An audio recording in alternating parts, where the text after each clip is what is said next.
Oke, bismillahirrahmanirrahim. Assalamualaikum warahmatullahi wabarakatuh. Waalaikumsalam warahmatullahi Wabarakatuh. wabarakatuh.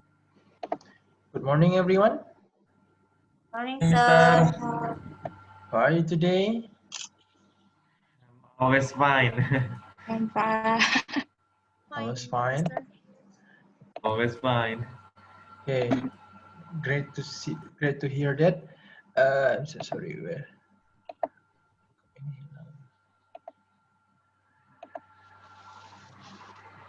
Okay. This is our first meeting. Our course today is Introduction to Linguistics. Nah, jadi our topic today is about linguistics.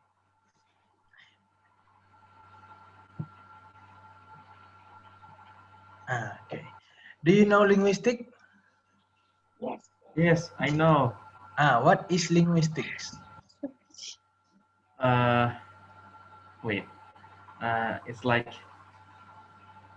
language body or some style of language. Style of language. Okay. Is it right? Maybe. Yeah. Can be Maybe. that. Can be that. Style of language. Yeah. Language variation. Ya. Boleh itu. Ada yang pernah dengar kata linguistik? Bahasa, Mas. Bahasa. Okay, good. Linguistic is language gitu ya. Bahasa ya. Ilmu bahasa, Mister. Ilmu bahasa. Okay, good. Yeah. Any else? Ada yang lain? Apa kira-kira linguistik? Oke. Kan sering tuh ya disebutkan linguistik. Nah, kita nih linguistik nih. Apa nih linguistik? Okay, let me see. Before we going any further, sebelum lebih jauh, let me tell you about the goal of the course. Ya. Tujuannya kita ini di course ini, di mata kuliah ini untuk to make you understand the concepts of language and primary issues in linguistics. Berarti konsep bahasa dan isu-isu utama dalam linguistik. Okay, and then you need to understand the importance of linguistic knowledge and theories to the teaching of English, as well as to use the knowledge to analyze the linguistic aspects. Nah, di sini you need to know linguistic knowledge and theories. Jadi pengetahuan tentang linguistik beserta teori-teorinya yang bisa diterapkan ketika mengajar bahasa Inggris. Why teaching of English? Because our department is English language teaching. Karena jurusan kita kan atau prodi kita kan tadris bahasa Inggris. Itu pendidikan bahasa Inggris ya. Kalau di kampus-kampus lain istilahnya. Nah, jadi kan you need to be able to teach English in the lens of linguistic. Nah, jadi dalam lensa linguistik. Okay, so far so good? So far so good. Okay, do you have any question? No questions. Okay. Sorry, ini masih yang semalam. Nah, ini dia. What is linguistics? What is linguistics? Tadi sudah dijawab sama Izzat. Language ya. Apa? Style of language. Tadi kalau Repi bilang itu adalah language. Okay. So linguistic here means the scientific study of language and its structure. Berarti ilmu bahasa ya atau kajian ilmiah tentang bahasa dan structure dan susunannya atau bentuk-bentuknya. Oke. Pengertian lain linguistik itu the nature of language. Atau artinya definisi dari bahasa, nature of language, and linguistic communication. Nah, jadi linguistik ini untuk bahasa dan komunikasi. Ngomong-ngomong, apa sih gunanya bahasa itu? What is the function of language? Nomor 1. Nomor satu.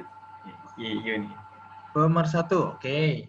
Nah, why people need to learn language? Kenapa kira-kira kok manusia perlu belajar bahasa? Untuk apa bahasa ini?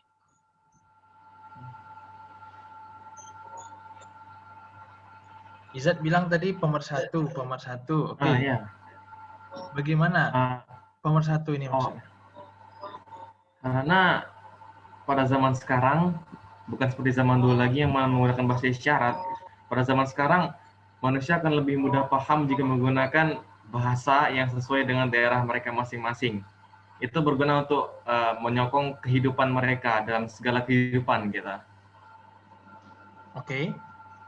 Ya, jadi good ya Izat. Memang bahasa ini gunanya untuk menghubungkan manusia satu dengan yang lainnya. Nah, seandainya Revi dan Izat, Revi tinggal di Papua, pakai bahasa Papua. Izat tinggal di Aceh, pakai bahasa Aceh, misal ya. Terus bertemu. Nah, Izat bilang, hua. Nanti kata Revi, hia. Maknanya nggak ada yang tahu, ya kan? Nah, that's why we need mungkin bahasa di bahasanya Revi, siapa namamu hi. Tapi kalau bahasa si Izat, siapa namamu hua gitu kan? Nah, pas mereka ketemu, mereka bisa berkomunikasi nggak? Hampir mustahil, Mister. Nah, itu dia tadi. That's why. Berantem iya ya, Zat. Nah, Iya sih. jadi memang implikasinya atau hasil akhirnya memang mempersatukan orang lain. Tapi tujuan awalnya yaitu untuk membangun komunikasi atau relationship. Ya, jadi dengan adanya bahasa ini, itu tujuannya untuk komunikasi, untuk menyampaikan informasi dari seseorang ke orang yang lainnya, untuk menyampaikan makna atau yang ingin disampaikan dari satu orang ke orang yang lainnya. Nah, gitu. Oke? Ini dia, language. Kalau dari pengertiannya, language itu a system of communication used by a particular country or community.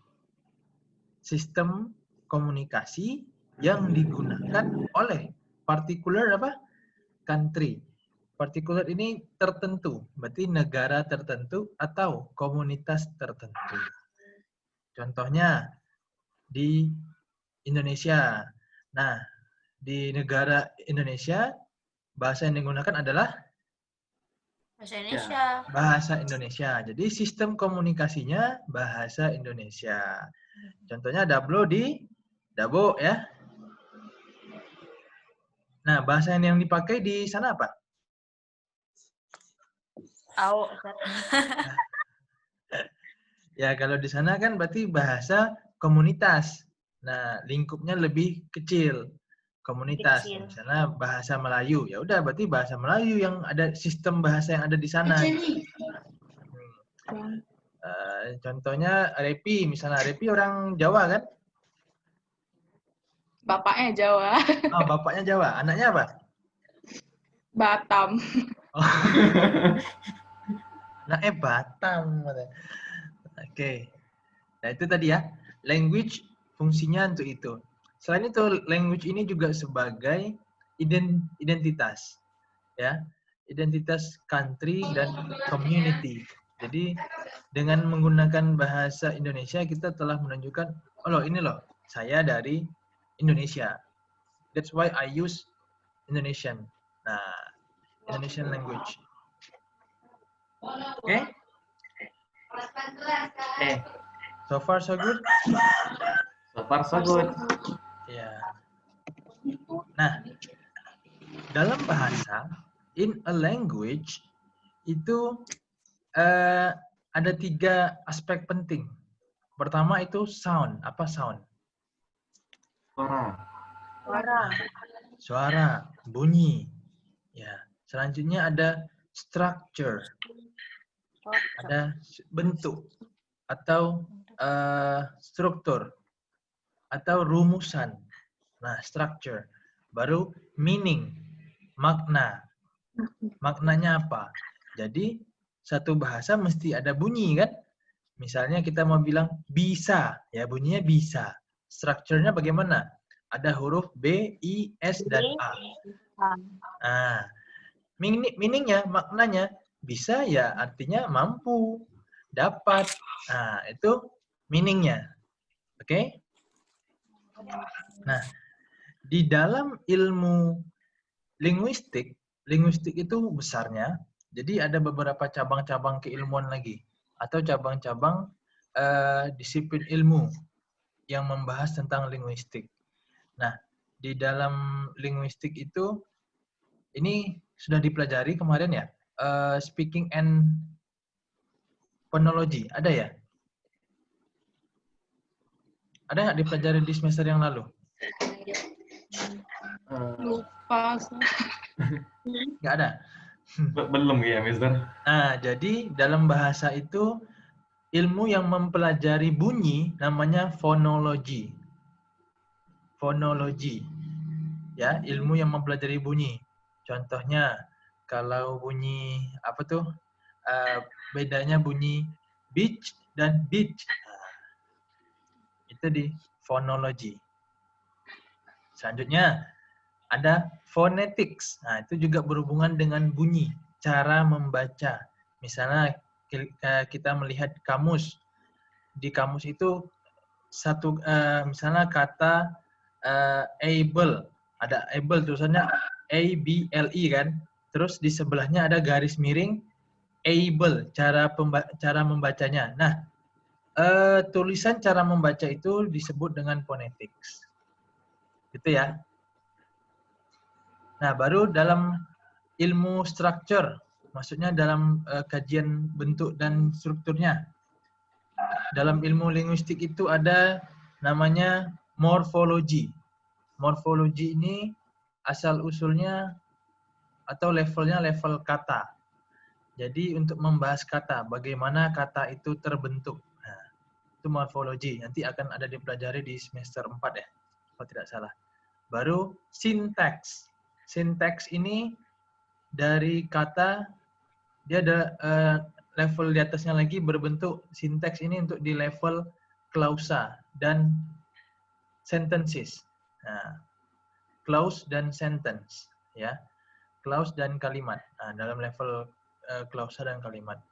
Selanjutnya dalam makna, meaning, itu ada ilmu semantik dan pragmatik.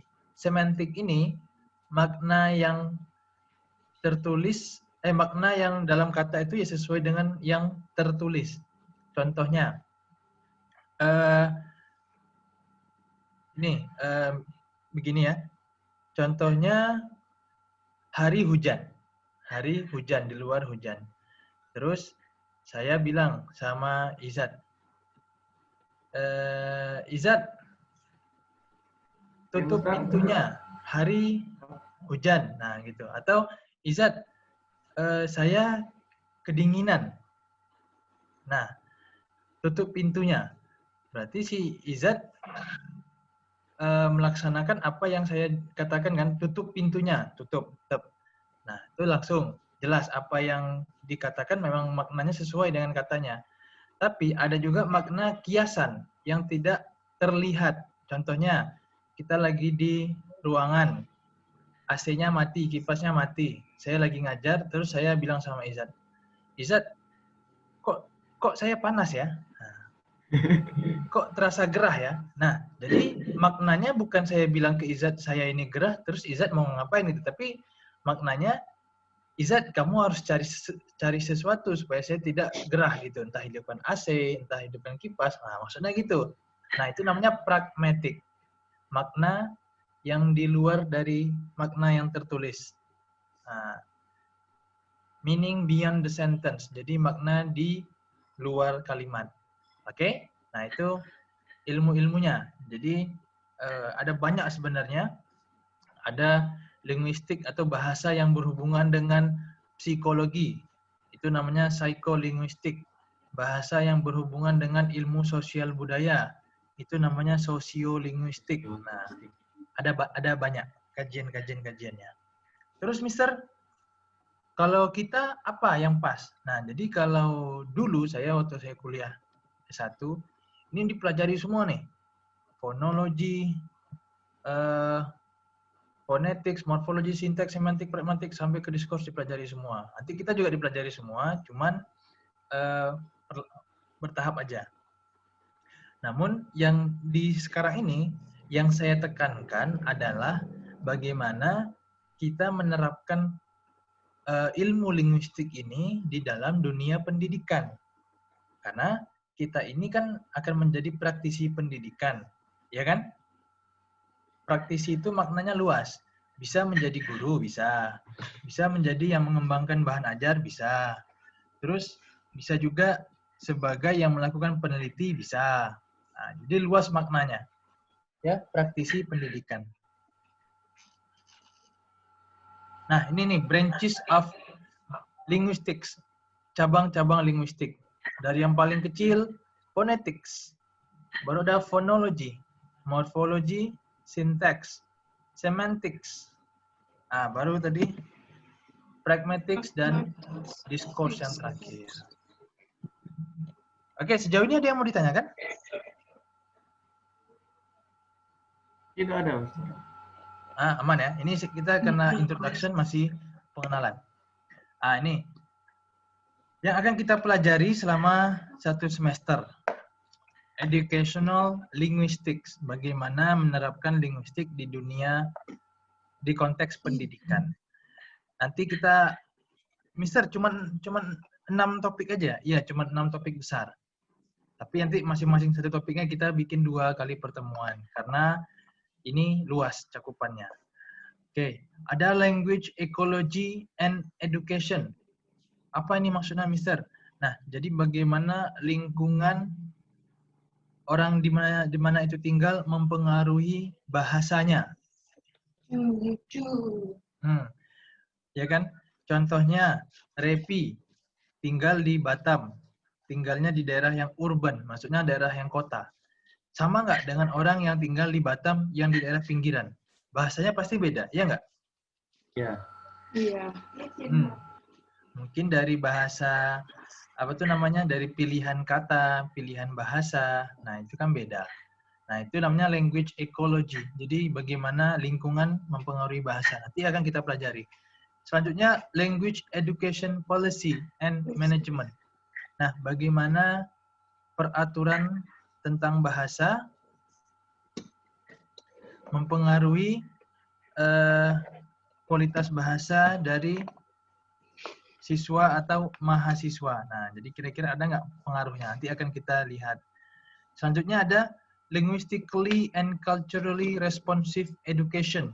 Nah, jadi kira-kira linguistik dan budaya itu ada hubungannya. Bahasa dan budaya itu ada hubungannya. Kenapa?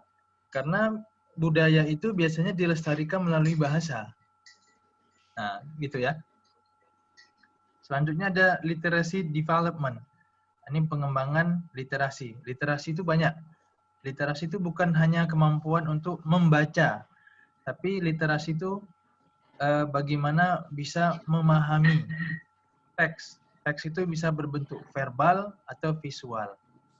Sekarang ini sudah maju, ada istilahnya juga selain literasi yang bacaan, literasi digital. Bagaimana kemampuan untuk mengolah teknologi. Nah, itu juga masuk literasi. Nanti akan kita bahas. Selanjutnya, second and foreign language learning. Maksudnya pembelajaran bahasa sebagai bahasa kedua dan bahasa asing. Nah, di Indonesia, bahasa Inggris ini diposisikan sebagai bahasa asing. Beda dengan di Singapura. Di Singapura memposisikan bahasa Inggris sebagai bahasa Umum. yang kedua, second, sama kayak Malaysia. Jadi mereka menggunakan bahasa Inggris di pemerintahan.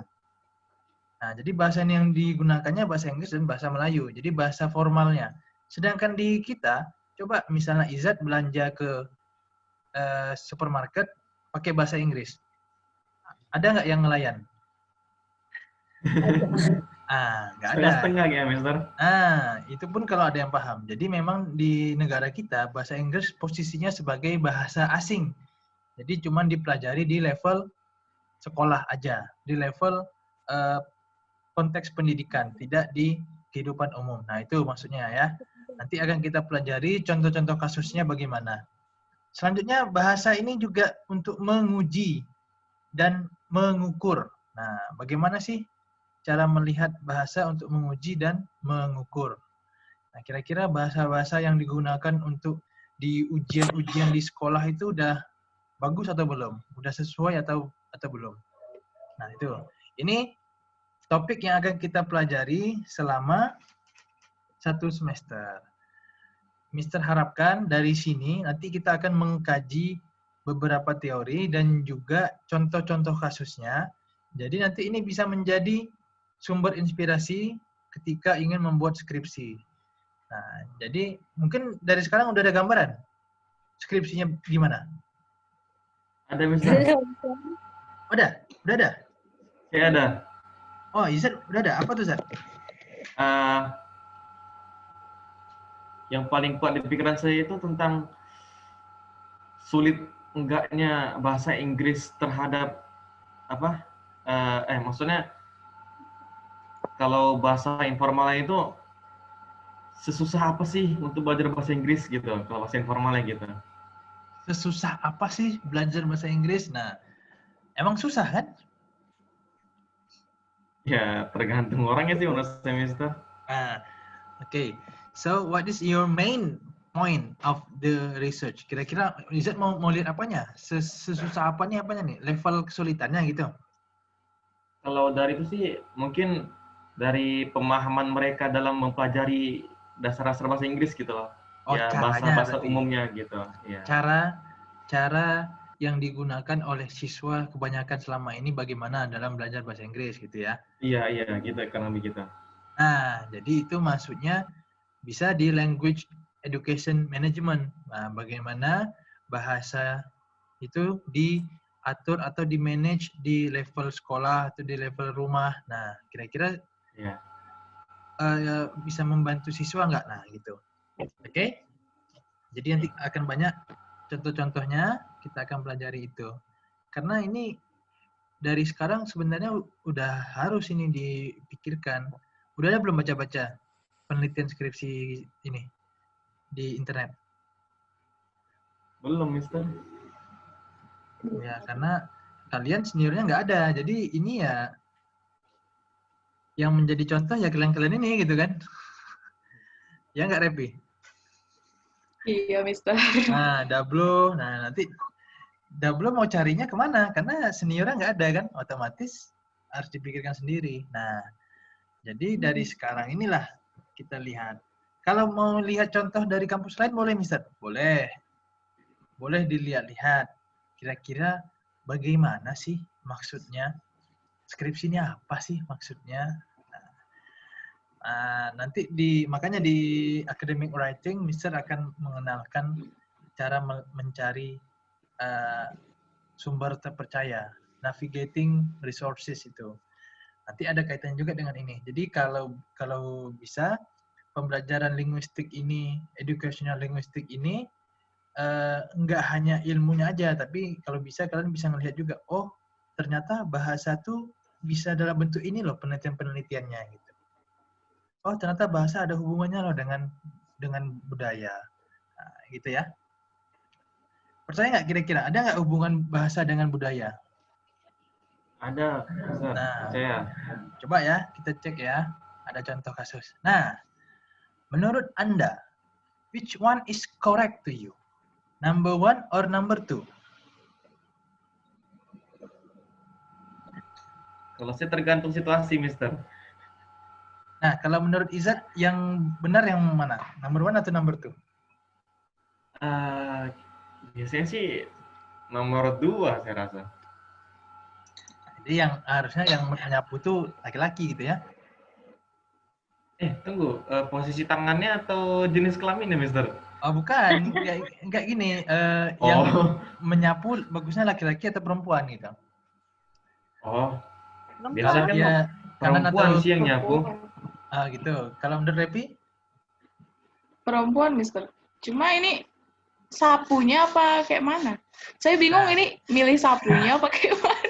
Wah, ini berarti sudah mulai kritis nih, bagus nih. Critical thinking nih. Nah, jadi maksud saya kira-kira yang menyapu itu laki-laki atau perempuan? Perempuan. Kalau saya laki-laki aja, Mister. Hah? Kalau saya laki-laki juga bisa sih. Nah, kalau menurut Izzat yang benar, menurut Izzat, Ah, perempuan lah misalnya. perempuan. Nah, kenapa Ya. kok harus perempuan? Nah, ini critical thinking kan?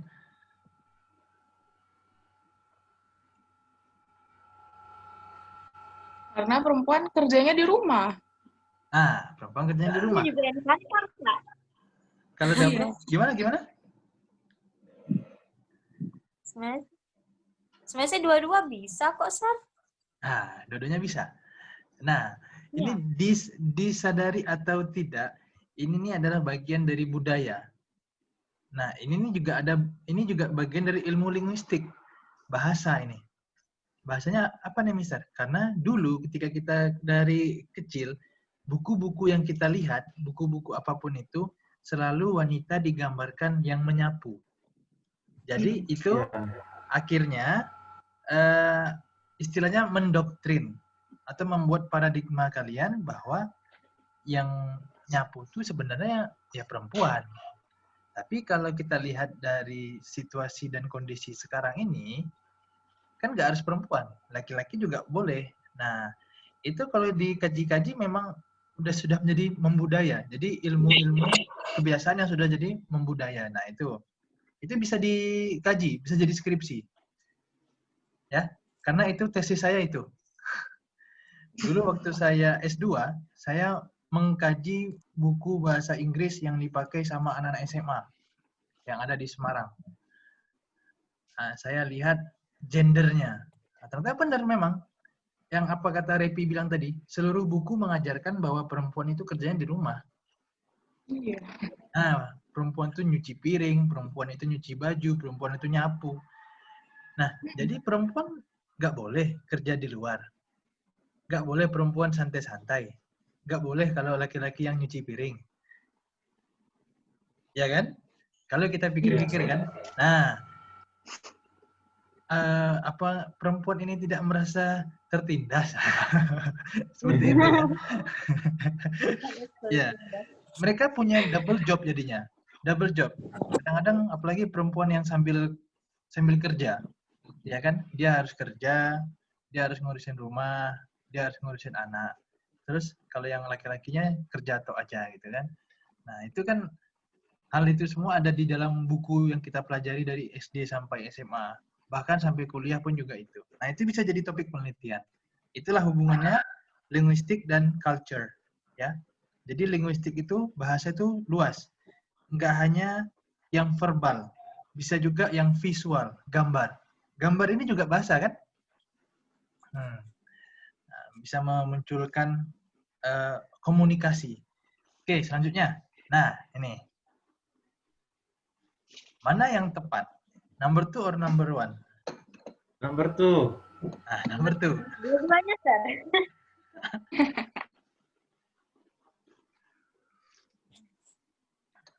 Ya, kan seperti ini. Kalau yang laki-laki motong, kayaknya tangannya kepotong tuh. Aduh. Bisa meremehkan.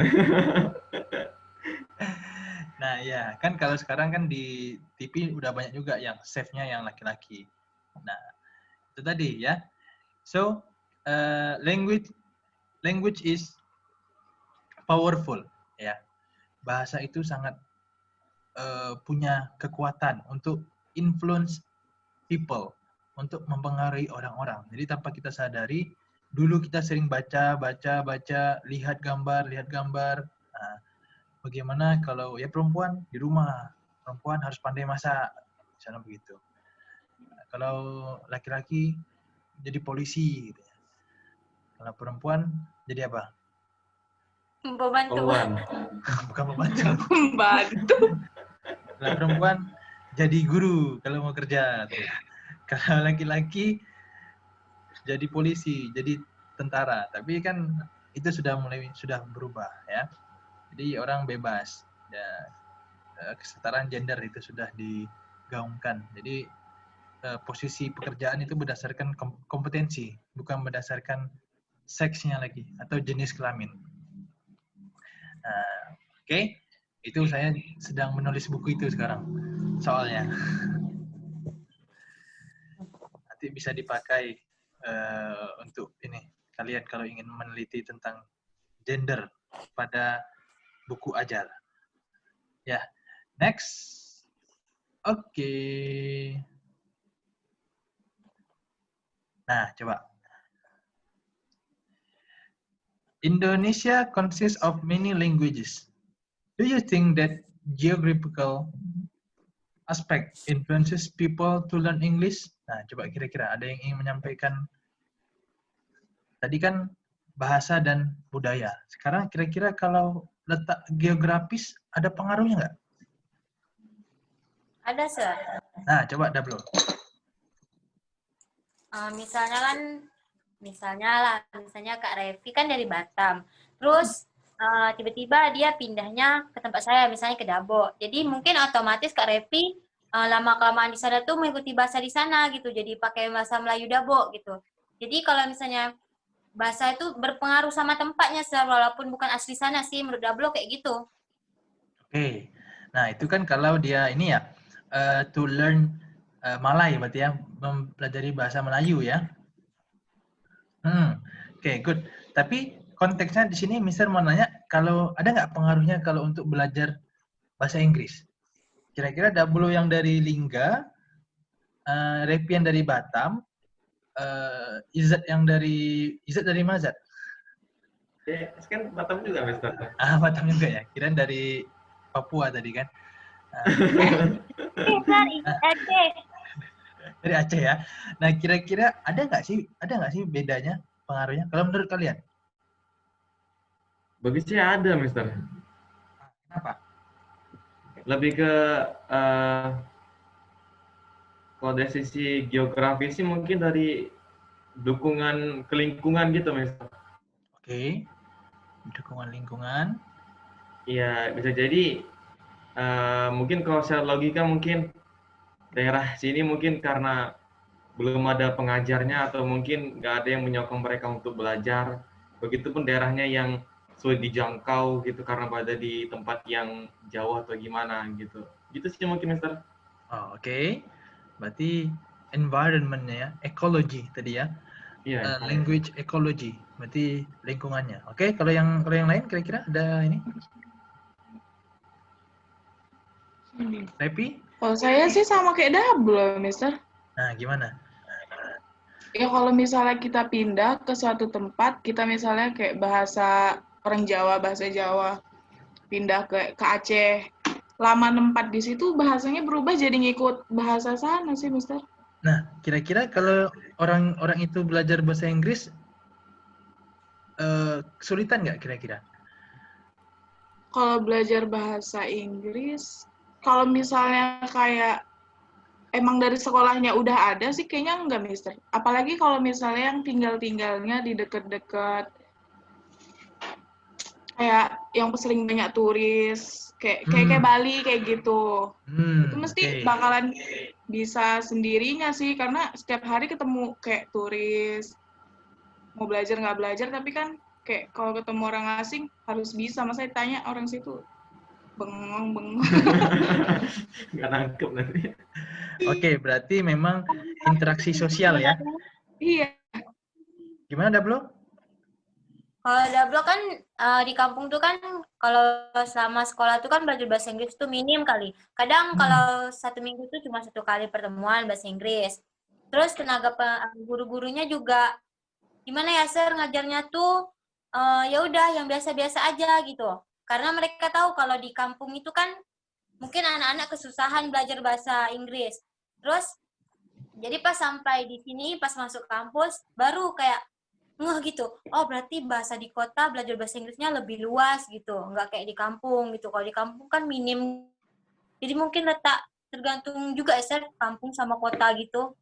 Nah, kenapa Dablo bilang kok teman-teman di kota lebih ini? Kenapa alasannya? Apa yang membuat Dablo bisa bilang begitu? Soalnya kan mungkin SMK kemarin kan apa namanya tuh teman-teman sekelas tuh kayak nggak bisa Sir. Apa ya kayak nggak ada minat belajar bahasa Inggris gitu. Cuma ada beberapa orang aja. Nah, terus pas kuliah jumpalah sama Kak Repi sama Izat, baru ngeh kalau bahasa mereka tuh lebih keren gitu, lebih bisa lah. Pokoknya dari teman-teman di kampung. Nah, itu nanti bisa jadi penelitian Dablo itu. Nah, ya kan Pengucapannya juga. Bisa jadi penelitian juga kira-kira apa tuh namanya kualitas pembelajarannya di sana gimana gitu kan. Jadi bisa kita kasih masukan mestinya itu begini, ada improvisasi gitu kan. Karena Dablo kan udah kuliah nih, udah belajar ilmunya gitu kan. Oke, bagus. Berarti letak tempat tinggal itu mempengaruhi ya. Jadi misalnya ya benar kayak Repi tadi. Kalau orang Bali karena lingkungannya itu banyak pendatang dari luar, dia berinteraksi sama orang turis lama-lama bisa, gitu kan. Nah, tapi kalau orang yang memang di lingkungannya tempatnya itu terpencil, jauh kayak kata Izzat tadi, sulit akses dan memang di sana juga nggak diajari, kayak kata Dablo bilang tadi, limited kan, ya memang terkendala dalam belajar bahasa Inggris. Nah itu, oke berarti sudah bisa melihat ya, maksudnya itu merupakan aspek geographical, aspek. Nah, jadi ada pengaruh bahasa dan aspek geografi. Oke, nanti tadi yang sebelumnya kita lihat aspek bahasa dan culture dalam bentuk gender. Nah, oke ya, mungkin kedepannya nanti kita akan lihat-lihat lagi kasus-kasusnya. Jadi, misal harapkan kalian nggak hanya tahu linguistik nih ilmu bahasa, ilmu apa sih? Ilmu tadi ada fonologi, fonetik, terus ada semantik, pragmatik. Nah, itu kan ilmu-ilmu yang secara teoritis. Yang sekarang ini bagaimana bisa kalian lihat ilmu itu di dalam dunia real. Oke? Nah, mungkin selama ini udah melihat kayak tadi, itu kan kayak si Repi misalnya bilang di Bali. Orang Bali kok bisa lebih hebat. Nah, kita kan hanya melihat dari biasa-biasa aja. Tapi kalau kita jadikan penelitian, dilihat dari sudut pandang scientific study, nah itu bisa dijadikan kajian, jadikan penelitian. Nah, nanti akan kita lihat. Bagaimana Mister caranya Mister? Kok bisa melihat itu sebagai penelitian? Nanti akan kita lihat contoh-contohnya. Bagaimana melakukannya. Oke? Nah, kira-kira ini ya, introduction-nya dulu untuk linguistik. Jadi kedepannya kita akan mengupas. Ya, kalau menurut Mister sih sebenarnya keseruan dari bahasa tuh ini. Melihat bahasa dan hubungan bahasa dan kehidupan sosial. Ternyata ada loh hubungan-hubungannya gitu. Jadi kita nggak hanya belajar grammar, ya belajar ini gitu. Kan ilmu itu ya kayak kata Dablo tadi kan ya cuma ngajar reading, ngajar speaking, tapi kan kita perlu juga kira-kira apa sih yang bisa kita berikan gitu. Ternyata kita bisa memberikan inovasi terhadap pembelajaran mungkin dipengaruhi oleh tempat gitu kan. Jadi kan selama ini mungkin tidak dilihat orang gitu. Okay, do you have any questions so far? So far, so good. So far so good? Really? Yeah, Mister. So far so good. Okay. I think that's enough for today. Udah sejam ya. Karena nanti habis pakai Dablo, kasihan. Ini akan I will I will stop recording.